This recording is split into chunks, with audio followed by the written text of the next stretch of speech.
السلام علیکم معزز خواتین و حضرات، اس طرح کی پیاری پیاری ویڈیو دیکھنے کے لیے ہمارے چینل کو سبسکرائب کریں اور بیل کے آئیکن کو دبائیں تاکہ آپ کو ہماری ویڈیو سب سے پہلے ملتی رہے۔ السلام علیکم دوستو، آج سے ہم ایک نئی کہانی کا آغاز کر رہے ہیں جو کہ اپنے دور کی مشہور اور پر اسرار اور ہیبت ناک کہانی ہے۔ تو چلیے دوستو شروع کرتے ہیں۔ تو پیش خدمت ہے ترسول کنڈ کی داسی۔ یوں تو ہمارا چھوٹا سا شہر بے حد خوبصورت ہے، چاروں طرف سبزہ ہی سبزہ ہے، لیکن تارا گڑھ کے سرسبز ڈھلان مجھے بے حد پسند ہیں۔ یہ علاقہ جنت نظیر ہے۔ ڈھلان پر پھیلے ہوئے لیچیوں کے درخت شام کی کجلاہٹ میں بے حد حسین معلوم ہوتے ہیں۔ ڈھلان کے اختتام پر بھی باغات ہیں اور تقریباً 2 میل کے محیط پر پھیلے ہوئے باغات کے بعد اونچی نیچی چٹانوں کا سلسلہ شروع ہو جاتا ہے جن کا اختتام میں آج تک نہیں دیکھ سکا۔ ویسے ان چٹانوں کے درمیان میں کہیں کہیں خود رو درختوں کے جھنڈ موجود ہیں۔ سرسبز ڈھلانوں کو دیکھ کر میرے ذہن سے بوجھ ہٹ گیا۔ لیچیوں کے جھومتے ہوئے درختوں کے درمیان سے ہوا گنگناتی ہوئی گزر رہی تھی۔ میرے قدم خود بخود آگے بڑھنے لگے۔ درختوں کی موسیقی نے مجھے بے خود کر دیا۔ لیچیوں کی میٹھی میٹھی خوشبو خوابوں کی وادیوں میں لے جا رہی تھی اور میں بڑھتا چلا جا رہا تھا، آگے اور آگے۔ مجھے احساس بھی نہیں ہوا کہ طویل ڈھلان کب ختم ہوا اور کب میں باغ میں داخل ہوا۔ گھنے درخت ایک دوسرے سے سرگوشیاں کر رہے تھے اور میں ان سرگوشیوں سے بے خبر آگے چلتا جا رہا تھا۔ شام گہری اور گہری ہو رہی تھی۔ پھر مجھے بوڑھے تلسی کی جھونپڑی کا چراغ نظر آیا اور میں چونک پڑا۔ تلسی جھونپڑے کے باہر چارپائی پر بیٹھا ایک تھال میں پڑی ہوئی دال سے کنکریاں چن رہا تھا۔ میرے قدموں کی چاپ پر اس نے گردن اٹھا کر مجھے دیکھا۔ سلام بابو جی، اس نے حدب عادت کہا۔ میں اکثر اس طرف آتا تھا، اس لیے تلسی سے میری جان پہچان تھی۔ سلام تلسی چاچا، کیا ہو رہا ہے؟ میں نے بھی حسب عادت کہا۔ بس زندگی گزر رہی ہے بابو جی، کدھر چل دیے؟ ایسے ہی گھومنے جا رہا ہوں، ذرا چٹانوں تک جاؤں گا۔ اندھیرا پھیلنے سے پہلے آ جانا بابو جی، اندھیرے میں وہ چٹانیں محفوظ نہیں ہوتی۔ کیوں؟ میرے خیال میں وہاں درندے نہیں ہیں۔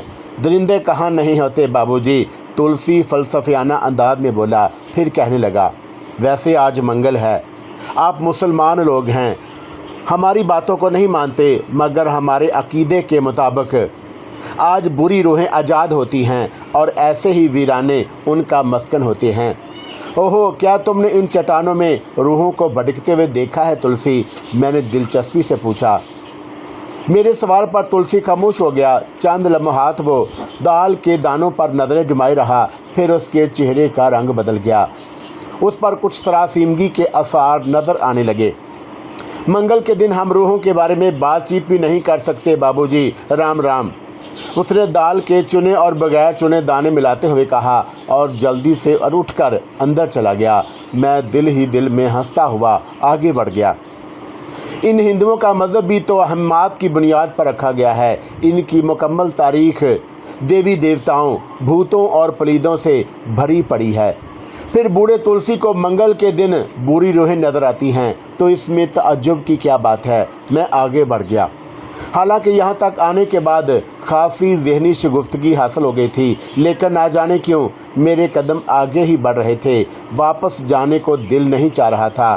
میں چٹانوں کے نزدیک پہنچ گیا، پھر اونچی نیچی گول تکونی اور نوکیلی چٹانوں کے درمیان آگے بڑھتا رہا۔ آخر ایک بڑی چٹان کے پاس پہنچ کر رک گیا۔ یہ چٹان کافی اونچی تھی اور یہاں سے قرب و جوار کے مناظر نظر آتے تھے۔ کئی بار اس چٹان پر بیٹھ کر میں بہت سی کہانیاں جنم دے چکا تھا اور اس وقت بھی میں کچھ دیر اس چٹان پر بیٹھنا چاہتا تھا۔ مستہ چٹان اس طرح شفاف تھی، اس پر بیٹھ کر مجھے ایک عجیب سے سکون کا احساس ہوا۔ میں نے سگریٹ کا پیکٹ نکال کر ایک سگریٹ سلگائی اور اس کے چھوٹے چھوٹے کش لیتے ہوئے دور تک نظریں دوڑانے لگا۔ अंधेरे के सैलाब ने माहौल को गर्क कर लिया था और तुलसी के झोंपड़े का चाराग जुगनू की तरह चमक रहा था। पुर इसरार लेकिन दिलकश माहौल। मेरी रूह सिगरेट के धुएं के साथ फिजा में तहलील होने लगी। वो अज़तराब जो मेरे दिलो दिमाग पर छाया हुआ था तारीकी में गुम हो गया। एक पुर इसरार सन्नाटा मेरे जहन पर छाने लगा और ना जाने कब तक मैं उस शहर में डूबा रहा। फिर सिगरेट के सिरे पर सुलगती हुई आग ने मेरी उंगलियों को चूम कर मुझे उस शहर से निकाल दिया और मैंने जल्दी से सिगरेट फेंक दिया। खासा वक्त हो चुका था और फिर मुझे सुकून भी मिल गया था, इसलिए मैंने वापसी का कसद किया। मैं चट्टान पर खड़ा हो गया और फिर मैं नीचे उतरने का इरादा कर ही रहा था कि एक इंसानी आवाज़ ने मुझे चौंका दिया। वो इंसानी कराह थी। मैं इधर उधर देखने लगा। यहाँ कौन हो सकता है? मैंने अपनी समात का वहमा करार दिया और नीचे उतरने लगा और जूँ ही मैं चट्टान से नीचे उतरा मुझे कराह फिर सुनाई दी और इस बार उसकी सिमत भी मालूम हो गई। ओफ! इंसानी कराह फिर सुनाई दी और मैं इस तरह झपट पड़ा, ना जाने कौन है और उसे क्या तकलीफ़ है। मेरा दिल हमदर्दी से भर गया। चंद लम्हात में मैं चट्टान की दूसरी सिमत पहुंच गया। चट्टान का यह हिस्सा आधी चट्टान तक कुछ खुला था और उस खोखले हिस्से में एक इंसानी जिस्म नज़र आ रहा था। कौन है? एक लड़ती हुई आवाज़ मुझे सुनाई दी। उस आवाज़ में कमज़ोरी थी, कर्ब था। मैं कुछ और आगे बढ़ गया। काफ़ी देर से मैं इस माहौल में था, इसलिए मेरी आंखें तारीकी से मानूस थी। मैंने उस बारिश बूढ़े को देख लिया जो ज़मीन पर चित लेटा हुआ था। मैं जल्दी से उसके नज़दीक पहुंचकर घुटनों के बल झुक गया। कौन हो तुम? जवाब दो। बूढ़े की आवाज़ फिर सुनाई दी। एक इंसान ही हूँ। आप कौन हैं और आपको क्या तकलीफ़ है? मैंने नरम लहजे में पूछा। अगर तुम्हारे पास माचिस हो तो कोने में रखा चिराग रोशन कर दो, बड़ी मेहरबानी होगी, बूढ़े ने बदस्तूर लरजती हुई आवाज़ में कहा और मैंने जेब से माचल निकालकर एक तीली जलाई। कोने में रखा कड़वे तेल का चिराग नज़र आ गया और चंद लम्हात के बाद वहाँ रोशनी फैल गई। रोशनी में मैंने बूढ़े को देखा। सफ़ेद दाढ़ी, सर के बाल और भुवें तक सफ़ेद थी। जिस्म पर भी सफ़ेद लिबास था, लेकिन वो दोनों टांगों से माजूर था। गले में 1000 दानों की तस्बीह पड़ी हुई थी। करीब ही लकड़ी की ऐसी खड़ाव रखी थी जिन्हें माजूर लोग हाथों से इस्तेमाल करते हैं। एक तरफ कोड़ा मटका और एक आबखोरा रखा था। दूसरी तरफ ईंटों का चूल्हा था जिसमें राख नज़र आ रही थी। चूल्हे पर एक देगची रखी थी और करीब ही 2-3 टीन के डब्बे नज़र आ रहे थे। ये उस कुदरती कुटिया का असासा था। मुझे हैरत हुई कि अभी एक हफ्ता कबल भी मैं इस तरफ आया था, लेकिन यहाँ किसी का वजूद ना था, या फिर मैंने देखा ही ना होगा, क्योंकि मैं चट्टान के उस तरफ कभी नहीं आया था। पूरे माहौल का जायज़ा लेकर मैं बूढ़े के नज़दीक आ गया। बूढ़े की आंखें बंद थी और वो गहरे गहरे सांस ले रहा था। मैं उसके करीब बैठ गया। चंद सेकंड के बाद बूढ़े ने आंखें खोली और खुश्क होंठों पर ज़ुबान फेर कर बोला, पानी, मुझे ज़रा सा पानी पिला दो। मैं जल्दी से उठा और आब खोरे में पानी लेकर उसके नज़दीक पहुंच गया। मैंने बूढ़े को सहारा देकर उठाया और आब खोरा उसके होंठों से लगा दिया। बूढ़ा काफ़ी प्यासा था। और दूँ? मैंने पूछा, लेकिन उसने इनकार में गर्दन हिला दी और गहरी गहरी सांस लेने लगा। वैसे उसे कुछ सुकून हो गया था, क्योंकि उसकी सांसें एतदाल पर आने लगी। तुम इस तरफ कैसे निकल आए हो बेटे? उसने मोहब्बत भरी आवाज़ में पूछा। मैं सैलानी आदमी हूँ बाबा, अक्सर इधर आ जाया करता हूँ, मगर मैंने आपको पहले कभी नहीं देखा। मैं तो बहुत दिन से यहाँ हूँ, ज़िंदगी की आखिरी सांसें पूरी कर रहा हूँ। बस एक ख्वाहिश दिल में है, लेकिन अपनी कमज़ोरी और नातवानी की वजह से पूरी नहीं कर सका। क्या तुम मेरी मदद करोगे बेटे? क्या बात है बाबा? मैंने हमदर्दी से पूछा। ज़िंदगी का कोई भरोसा नहीं है बेटे, और फिर मुझे ज़िंदा रहने की ख्वाहिश भी नहीं। किसी भी वक्त फरिश्ता अजल मेरे पास आ सकता है। मुझे यहाँ इस चट्टान के नीचे मर जाने का दुख है। जंगली जानवर मेरी लाश नोच कर खा जाएंगे। मैं ये नहीं चाहता। ओहो, मैं आपको शहर ले चलूँ बाबा? मेरे घर में आप काफ़ी आराम महसूस करेंगे। मैं आपका इलाज भी कराऊंगा। तुम बड़े रहमदिल हो बेटे और तुम्हें इसका अजर मिलेगा। लेकिन शहर छोड़े हुए एक जग बीत गया। अब मुझे दुनिया और दुनिया वालों से कोई दिलचस्पी नहीं। मैंने अपनी ज़िंदगी दुनिया से दूर रहकर गुजारी है। आखिरी वक्त में फिर दुनिया में नहीं जाना चाहता। तुम मेरी अगर एक मदद कर सको तो तुम्हारा एहसान मरने के बाद भी नहीं भूलूंगा। बताइए बाबा, मैं आपकी क्या मदद कर सकता हूँ? मैंने हमदर्दी के जज्बे से मगलूब होकर कहा। इन चट्टानों के इख्तिताम पर एक मस्जिद है, पुरानी और वीरान मस्जिद। बरसों पहले यहाँ एक छोटी सी आबादी थी। आबादी हिंदू थी। फिर एक बुज़ुर्ग का उधर से गुज़र हुआ और उन्होंने इस बस्ती में रुक कर अपने मज़हब की तबलीग की। तब यहाँ के सीधे साधे लोग मुसलमान हो गए। मस्जिद उन्हीं बुज़ुर्ग ने बनाई थी, मगर फिर आहिस्ता आहिस्ता बस्ती तबाह हो गई और मकानात के निशान तक मिट गए। लेकिन मस्जिद उसी तरह सलामत है। गो वक़्त ने उसके नक्शो निगार बिगाड़ दिए हैं, लेकिन इमारत किसी हद तक बाकी है। मेरी ख्वाहिश है कि उस मस्जिद में जान दूँ। मैं माजूर हूँ, वहाँ तक नहीं पहुँच सकता। अगर तुम मुझे उस मस्जिद में पहुंचा दो तो मेरी आखिरी ख्वाहिश पूरी हो जाएगी। मस्जिद यहाँ से कितनी दूर है बाबा? मैंने पूछा। बस 1 मील से ज़्यादा नहीं। बूढ़े ने मुझे उम्मीद व बेहम की नज़रों से देखते हुए कहा। 1 मील? मैंने हचकचाहट से कहा। ज़ाहिर है कि बूढ़ा अपने कदमों से नहीं चल सकता था। मुझे उस पीठ पर लाद कर खुद ही ले जाना होगा। रात का वक़्त था और फिर ख़तरनाक इलाका। क्यों ना ये काम कल पर रखा जाए बाबा? कल दिन में मैं आ जाऊंगा और तुम्हें मस्जिद तक पहुंचा दूंगा। कल कभी नहीं आएगी बेटे, और फिर मुझे अपनी सांसों पर भरोसा नहीं है। तुम मेरे ऊपर ये एहसान कर दो, उसके बदले में मैं तुम्हें वो कुछ दूंगा जिसका तुम तसव्वुर भी नहीं कर सकते। मैंने गौर से उस पाहज बूढ़े को देखा और फिर मेरी नज़रें चारों तरफ भटकने लगी। ये माजूर बूढ़ा मुझे क्या देगा? क्या उसके पास कोई पोशीदा दौलत है? फिर मैंने उसे बुरे ख्याल को फ़ौरन जहन से निकाल दिया। मुझे ये काम सिर्फ नेकी हासिल करने के लिए करना चाहिए। किसी तमा से सवाब ख़त्म हो जाएगा।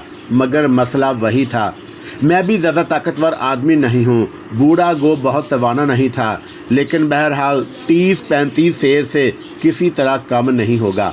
उस वज़न को लाद कर अंधेरे में चलना आसान काम नहीं था। मैं इस उलझन में था कि बूढ़ा फिर बोला।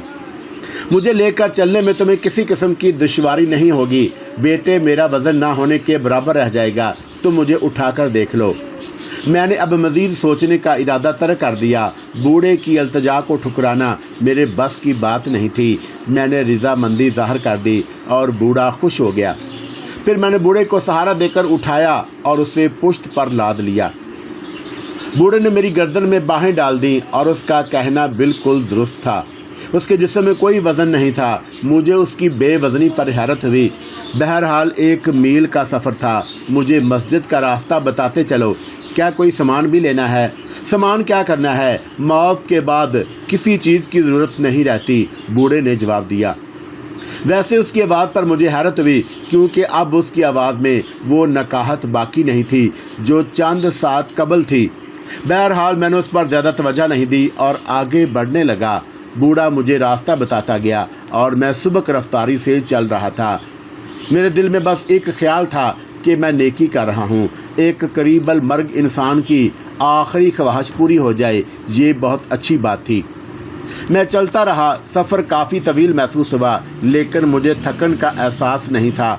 माहौल बेहद तारीक और खौफनाक था, लेकिन बूढ़े की मौजूदगी में मुझे उसका एहसास नहीं था। फिर चट्टानी सिलसिला ख़त्म हो गया और एक छोटा सा मैदान नज़र आने लगा। मैदान के अंदर टूटे फूटे खंडरात से नज़र आए और सामने एक गुंबद मौजूद था। ज़माने की कहन साल के शिकार ये गुंबद न जाने कब की कहानी दोहरा रहा था।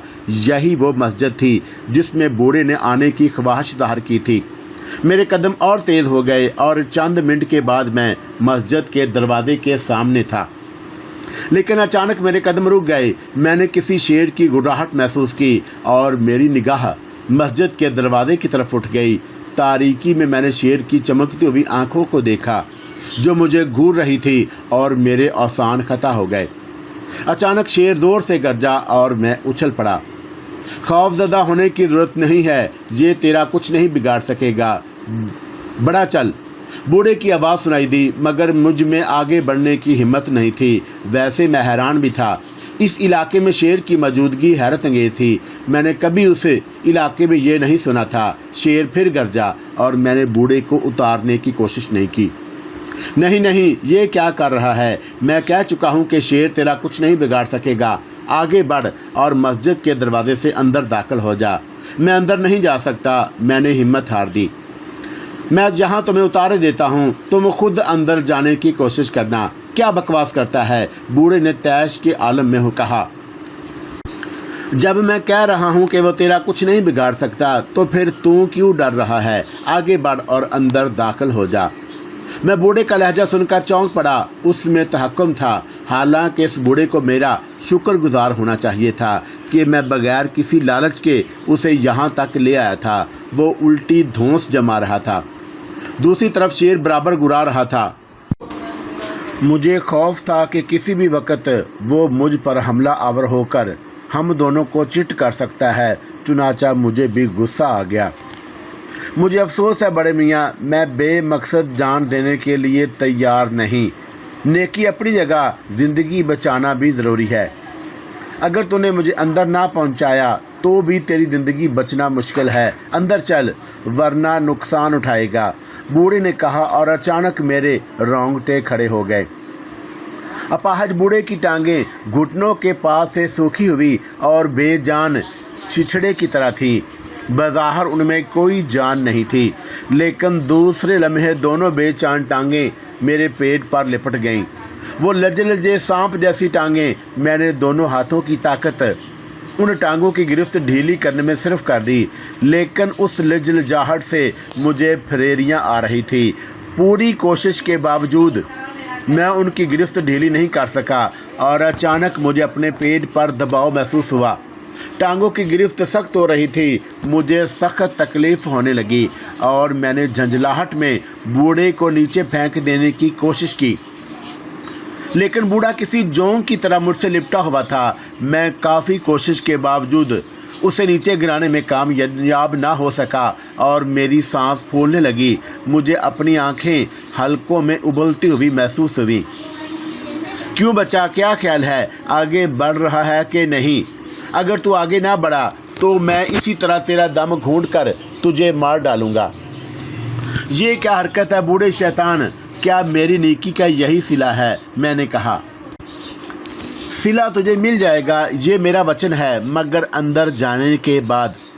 पहली बार उसके मुंह से हिंदी का लफ्ज़ अदा हुआ था और मैंने उससे अब तक की गुफ्तगू पर गौर किया तो मुझे एक अजीब सा एहसास हुआ। उसने नेकी और अजर का जिक्र ज़रूर किया था, लेकिन अब तक खुदा का नाम एक बार भी नहीं लिया था। क्या वो हिंदू है? मैंने सोचा और अचानक मुझे तुलसी की गुफ्तगू याद आ गई कि आज मंगल है सरकार, और मंगल के दिन बुरी रूहें इन चट्टानों में भटकती हैं। तो क्या ये बूढ़ा कोई बुरी रूह है? मेरे दिल में खौफ जागज़ीन हो गया और मैं फिर बूढ़े को गिराने की कोशिश करने लगा। इस कोशिश में मैं ज़मीन पर चित लेट गया और बूढ़े को ज़मीन से रगड़ने लगा, लेकिन मेरी इंतहाई कोशिश के बावजूद बूढ़े की गिरफ्त ढीली ना हुई। मेरे जिस्म का जोड़ दुखने लगा। दूसरी तरफ मुझे शेर का खौफ भी सता रहा था। यकीनन वो आहटें सुनकर इस तरफ मतवज्जा हो जाएगा, फिर बूढ़े के साथ मेरी भी खैर नहीं। कितनी ही कोशिश कर ले बालक, मुझे तेरी पीठ से कोई नहीं उतार सकेगा। बूढ़े की आवाज़ सुनाई दी। मैं बुरी तरह थक गया और बूढ़े की मरियल टांगें अब भी सांप की तरह मेरे जिस्म से लिपटी हुई थी और हाथ गर्दन में थे। क्यों अपनी जान से हाथ धो रहा है मूर्ख? मैं तुझे गर्दन दबाकर मार दूंगा, फिर तू ना मेरा कहा मान ले। तू अगर आगे बढ़े तो शेर तेरा कुछ नहीं बिगाड़ेगा, हालांकि तू मुसलमान है। क्या तुम मुसलमान नहीं हो? मैंने हाँफते हुए पूछा और बूढ़ा कड़ी आवाज़ में हंसने लगा। मैं क्या हूँ ये तुझे अंदर चलकर मालूम हो जाएगा, तू अंदर चल। मैं उस बूढ़े के हाथों बेबस हो चुका था। मौत मेरी आंखों में रक्स कर रही थी। अगर शेर से जान बचाने की कोशिश करता तो बूढ़ा मौजूद था। मैंने सोचा क्यों ना इस शैतान की बात मान लूं। चुनाचा मैं हिम्मत करके आगे बढ़ा। शेर बिल्कुल सामने मौजूद था और वो अब भी दहाड़ रहा था। मैंने आंखें बंद कर लीं और मौत का इंतज़ार करने लगा। मेरे कदम आगे बढ़ रहे थे। अचानक शेर की दहाड़ मुझे अपने कानों के बिल्कुल करीब सुनाई दी और मेरी चीख निकल गई। एक हवास ही मेरे करीब से गुजर गई। शायद शेर की छलांग खता हो गई थी। मैंने खौफ से आंखें खोल दी। मैं मस्जिद के दरवाजे से ज़्यादा 10 गज दूर था और शेर नज़रों से गायब था। मैंने पलट कर देखने की कोशिश की, लेकिन बूढ़े ने दोनों हाथों से मेरे कान पकड़ लिए। पीछे मत देख मूर्ख, बस आगे बढ़ और जल्दी से अंदर चल। मैं बूढ़े के हाथों में बेबस था और मैंने कदम आगे बढ़ाए, लेकिन अचानक मस्जिद के दरवाजे पर आग भड़क उठी। आन की आन में शोले इतने बुलंद हुए कि मस्जिद का दरवाज़ा उनसे ढक गया। शेर के बाद ये नई मुसीबत थी। मैं शोलों की तपश से घबरा गया और पीछे हट गया, मगर उसी वक्त बूढ़े की मेरे पेट पर सख्त हो गई गिरफ्त। और परवाह मत कर, ये आग तेरे शरीर को नुकसान नहीं पहुंचाएगी। आगे बढ़, जल्दी कर, ये वक्त फिर नहीं आएगा। बकवास मत कर खबीस बूढ़े, मैं आगे नहीं जाऊंगा, चाहे तू कुछ भी कर ले। और मैंने पलट कर पीछे भागना शुरू कर दिया। बूढ़े ने मुझे रोकने की इंतहाई कोशिश की, लेकिन मैं हर तकलीफ़ बर्दाश्त करने का तहैया कर चुका था। मैं मस्जिद से काफ़ी दूर निकल आया और अचानक मुझे अपनी कमर और शाने टूटते हुए महसूस हुए। बूढ़े का वज़न अचानक 10 गुना बढ़ गया था और मैं उस वज़न को लेकर नहीं दौड़ सकता था। मैं नढाल होकर गिर पड़ा और नीचे गिरते हुए पत्थर का एक कोना मेरे सर से टकराया और मेरे हवास तारीकी में गुम हो गए। फिर जब मुझे होश आया तो सूरज निकल आया था। मैं उसी जगह पड़ा था जहां गिरा था और खबीस बूढ़ा उसी तरह मेरी कमर से चिपका हुआ था और उसकी टांगें और हाथ अब भी मेरी गर्दन और कमर में फंसे हुए थे। मेरे नथनों से एक बदबू सी टकराई और मैंने गर्दन घुमाकर देखा। करीब 2 स्याह बिल्लियाँ मरी पड़ी थी। उनके जिस्मों से कीड़े रेंग रहे थे और खबीस बूढ़ा हाथ बढ़ाकर उन कीड़ों को उठा रहा था और उसके साथ ही मुझे मुंह चलाने की आवाज़ सुनाई दी। क्या वो कमबख्त उन कीड़ों को खा रहा था? मैंने सोचा और मेरी तबीयत नालिश करने लगी। क्या तुझे भूख लग रही है? मगर मैं ये लजीज गज़ा तुझे नहीं खिला सकता, क्योंकि तुझसे मुझे काम लेना है। बूढ़े की आवाज़ सुनाई दी। मुझे छोड़ दे शैतान, मैंने तेरे साथ नेकी की थी, तू मुझे उसका ये सिला दे रहा है। मैंने कहा, सिला तो मैं तुझे देता, मगर तूने खुद ही उसे नहीं हासिल किया। अब भी कुछ नहीं बिगड़ा। मुझे उस मस्जिद के अंदर पहुंचा दे। उसके बदले में मैं तुझे एक शक्ति दूंगा कि संसार का एक मिनश तेरे ताबे होगा। तेरी हर ख्वाहिश पूरी हो जाएगी। संसार की हसीन तरीन कन्याएं तेरी दासी होंगी। जो तुझे एक निगाह देखेगी घायल हो जाएगी। तेरी नज़रें ज़मीन में छुपे हुए खजाने देख सकेंगी।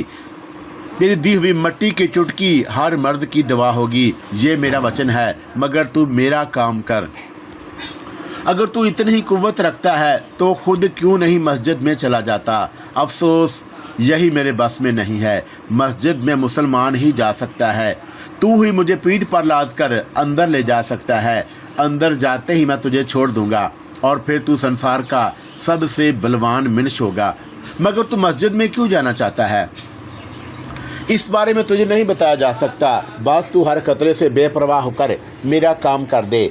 हरदे में किसी किस्म का खौफ मत ला। तेरा कुछ नहीं बिगड़ेगा और उसके बदले जो कुछ तुझे मिलेगा वो तेरा जीवन सफल कर देगा।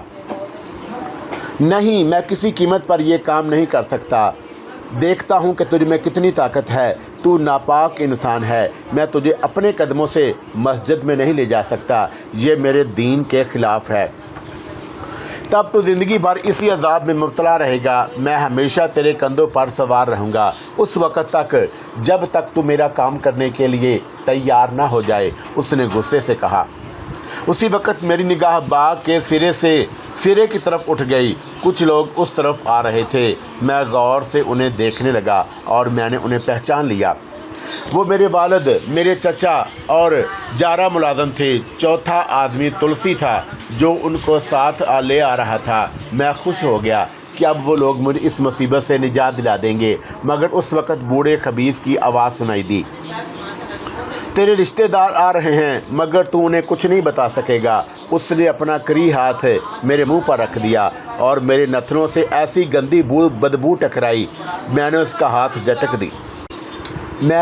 हाथ झटक दिया और बूढ़ा कहके लगाने लगा। मुझे यकीन था कि मेरे वालिद और चचा वगैरह उसके कहकों की आवाज़ सुनकर ज़रूर उस तरफ मतवज्जा हो जाएंगे। मैं उम्मीदों वहम की नज़रों से उन्हें देखने लगा। यकीनन वो लोग मुझे ही तलाश कर रहे थे। बूढ़ा तुलसी उनकी रहनुमाई कर रहा था और फिर मैंने पूरी कुव्वत से वालिद साहब को आवाज़ दी, लेकिन खुद ही हैरान रह गया। मेरे हलक से आवाज़ नहीं निकली और बूढ़े के कहके जारी थे। मैं फिर चीखा, लेकिन बेसूद, मेरी आवाज़ ही नहीं निकल रही थी। ये क्या किया तूने ज़लील इंसान? इस बार मैं बूढ़े से मुखातब हुआ और आवाज़ हैरत अंगेज़ तौर पर दुरुस्त हो गई। कुछ नहीं, तेरी आवाज़ अब मेरे अलावा और कोई नहीं सुन सकेगा। तू किसी को कुछ नहीं बता सकता। तू मेरी ज़ुबान में बोल सकता है, अपनी में नहीं। ये बेबसी की इंतहा थी। मेरी आंखों में आंसू निकल आए। उसी वक़्त शायद तुलसी की निगाह मुझ पर पड़ गई। वो उंगली के इशारे से मेरे वालिद को उस तरफ मतवज्जा कर रहा था और वो सब मेरी तरफ दौड़ने लगे। चंद लम्हात के बाद वो मेरे करीब आ गए। शारक, मेरे बच्चे, तुझे क्या हो गया? ये तेरी क्या हालत हो गई? वालिद साहब मुझे सीने से लगा कर बोले। मैंने उनसे कुछ कहना चाहा, लेकिन मेरी आवाज़ बंद थी। उन लोगों ने मुझे उठाया। बूढ़ा जोंक बदस्तूर मेरे कंधों पर सवार था। पता नहीं वो लोग भी उसे महसूस कर रहे थे या नहीं। मेरा ख्याल है कि वो उन्हें नज़र नहीं आया था, वरना वो उसे मुझसे अलहदा करने की कोशिश ज़रूर करते। मेरे चचा, वालिद और मुलाज़िम मुझे उठाए हुए चल पड़े। वालिद साहब सख्त परेशान थे। उनकी ज़ुबान से अजीब अजीब कलमात निकल रहे थे। मैंने समझाया था सरकार कि आज के दिन इस तरफ ना आए। ये सरकार नहीं माने। मेरी ज़िंदगी इन वीरानों में गुजरी है सरकार। मैंने अपनी आंखों से इन वीरानों में भटकती रूहों को देखा है। सरकार, हमें तो ऐसे ही ज़िंदगी गुजारनी है। हम क्या कह सकते हैं? मेरा ख्याल है कि तुम थोड़ी देर के लिए बेहोश हो जाओ। बूढ़े ने मेरी कान में सरगोशी की और फिर उसके हाथ का दबाव मेरी गर्दन की पुष्ट पर पड़ने लगा और मेरा जहन तारीकियों में गुम होने लगा। चंद लम्हात के बाद मुझे कुछ खबर ना रही। फिर जब आंख खुली तो मेरे गिर्द बहुत से लोग जमा थे। बूढ़े का लिजलिजा जिस्म मेरे नीचे दबा हुआ था और उसकी टांगें मेरे पेट पर रखी हुई थीं। मैंने हाथ बढ़ाकर अपने वालिदा का हाथ पकड़ना चाहा, जो मेरे नज़दीक बैठी आंसू बहा रही थी, मगर मुझे मालूम हुआ कि मेरा जिस्म भी मफलूज है और यहाँ मुझे और एहतियात करनी पड़ी है। बालक, बेशक तुम्हारी ज़ुबान बंद है, मगर तुम लिखकर उन्हें अपना और मेरा हाल बता सकते थे, इसलिए मैंने तुम्हारा जिस्म भी सुन कर दिया। अब तुम सिर्फ मेरी मर्ज़ी से हाथ पांव हिला सकते हो। ओ खबीस कुत्ते, तू मुझे छोड़ेगा या नहीं? आखिर कब तक तू मेरे पीछे इसी तरह पड़ा रहेगा? मैंने रुंधी हुई आवाज़ में कहा और फिर अपने करीब मौजूद लोगों पर अपनी इस बात का रद्दे अमल देखने लगा, लेकिन सब उसी तरह बैठे थे जिसका मकसद था कि मेरी आवाज़ अब भी कोई नहीं सुनेगा। छोड़ दूंगा बालक, मगर शर्त वही है कि तू मुझे मस्जिद में पहुंचा दे और महान शक्ति हासिल कर ले। मगर तुझ जैसे नापाक इंसान मस्जिद में नहीं दाखिल हो सकते, इसीलिए तो तेरी ज़रूरत है। तू तो पाक है। तू मुझे लेकर मस्जिद में चला जाए तो कौन रोक सकता है? बस अंदर पहुंचाना तेरा काम है, बाकी मैं खुद देख लूँगा। लेकिन वहाँ तूने देखा था कि वहाँ शेर था, और फिर जब मैंने तुझे लेकर अंदर दाखिल होने का इशारा किया तो दरवाजे पर शोले भड़क उठे थे। तू उन शोलों से गुजर सकता था। जिस तरह शेर तेरा कुछ नहीं बिगाड़ सका, उसी तरह शोले तेरे शरीर को नुकसान नहीं पहुँचा सकते। बस हिम्मत की ज़रूरत थी। उसने जवाब दिया और मैं लाजवाब होकर कुछ सोचने लगा। एक ख्याल आता कि इस बदबख्त की ख्वाहिश पूरी करके ख़ुद को इस मुसीबत से निजात दिलाऊं, लेकिन फिर दिल कहता था कि ये गुनाह अजीम होगा। एक नापाक इंसान को मस्जिद में ले जाना एक मुसलमान के लिए मुमकिन नहीं। समझ में नहीं आता था कि क्या करूं, और उधर घर वालों को देख देख कर दिल कर रहा था और इसी कश्मकश में था कि एक डॉक्टर अंदर आ गया। मुलाजिम उसे बुला कर लाया था और मेरे जहन पर झंझलाहट तारी होने लगी। बिला वजह डॉक्टर को बुलाया गया। ये क्या कर सकेगा सिवाय इसके कि चंद इंजेक्शन मेरे जिस्म में डाल देगा और उल्टी सीधी दवाएं देगा, मगर मैं किसी को मना भी नहीं कर सकता था। वही हुआ। डॉक्टर ने मेरी नब्ज़ देखी, स्टेथोस्कोप से सीने का मुआयना किया और नुस्खा लिख दिया और उसके साथ ही उसने मेरे बाजू में इंजेक्शन भी दिया और फीस लेकर चलता बना। आप एक ऐसे इंसान का तसव्वुर कीजिए जो अपनी बीमारी के बारे में बखूबी जानता हो लेकिन दूसरों को कुछ बताने से कासर हो। ना सिर्फ बीमारी बल्कि सही दिमाग होते हुए अपनी कैफियत भी ना बता सकता हो। मैं ज़ुबान रखता था, बोल सकता था, लेकिन कोई भी मेरी बात नहीं सुन सकता था। ये कैसी बेबसी थी और उससे छुटकारा किस कदर मुश्किल था। मेरे घर के लोग डॉक्टर की दवा के असर का इंतज़ार करते रहे और मेरे हलक में दवाएं ठोंसी जाती रहीं और मैं इसी में तमाम दिन गुजर गया। कड़वी कसीली दवाएं मेरे लिए जहर थी और उसके अलावा खुराक की शक्ल में कुछ नहीं मिला। मैं भूख से नडाल होने लगा, यहाँ तक कि रात हो गई। भूख और कमज़ोरी की वजह से मुझ पर गशी तारी हो गई और जब होश आया तो रात का 1 बजा था। मैंने कुर्बो जवार का माहौल देखा। मेरी वालदा एक कुर्सी पर बैठे बैठे सो गई थी, दूसरी कुर्सी पर वालिद साहब सो रहे थे। वो बेचारे मेरे लिए जाग रहे थे। कैसी थकन और कैसी परेशानी थी उनके चेहरों पर। मेरा दिल रोने लगा। फिर मुझे अपनी भूख का बेपनाह एहसास हुआ और उसके साथ ही मेरा हाथ अपने पेट की तरफ रींग गए। वही लिजलजी टांगे पेट से लिपटी हुई थी और मुझे घिन आने लगी और साथ ही गुस्सा भी। क्या तुम जाग रहे हो बूढ़े खबीस? मैंने ज़ोर से कहा और मुझे उसकी करी आवाहंसी सुनाई दी। जागने में ही कल्याण है बालक, जो सो गया उसने बहुत कुछ खो दिया। मैं भूख से मरा जा रहा हूँ। क्या इस तरह मैं चंद रोज़ से ज़्यादा ज़िंदा रह सकता हूँ? तू ख्वाहिश कर बालक, बोल क्या खाना चाहता है। जब तक मैं तेरे साथ हूँ तेरी शक्ति महान है। तू मेरी इच्छा के साथ जो दिल चाहे कर सकता है। तब फिर मेरे लिए खाना मंगवाओ। तू खुद मंगवा, मैं तेरी पुश्त पर हूँ, उसने कहा और मैंने तजर्बे का फ़ैसला कर लिया और फिर मैंने खाने की ख्वाहिश की और अपने सामने एक खूबसूरत खवान देखकर हैरान रह गया। गरम और लजीज खाना मौजूद था। मेरी भूख ज़ोरों पर थी और फिर उस वक़्त मेरे हाथ पांव भी आज़ाद थे। बूढ़े का बोझ भी पुश्त पर महसूस नहीं हो रहा था। मैंने पेट भरकर खाना खाया और मुझे सुकून महसूस हुआ। पलक झपकी ही थी कि खाली बर्तन गायब हो गए।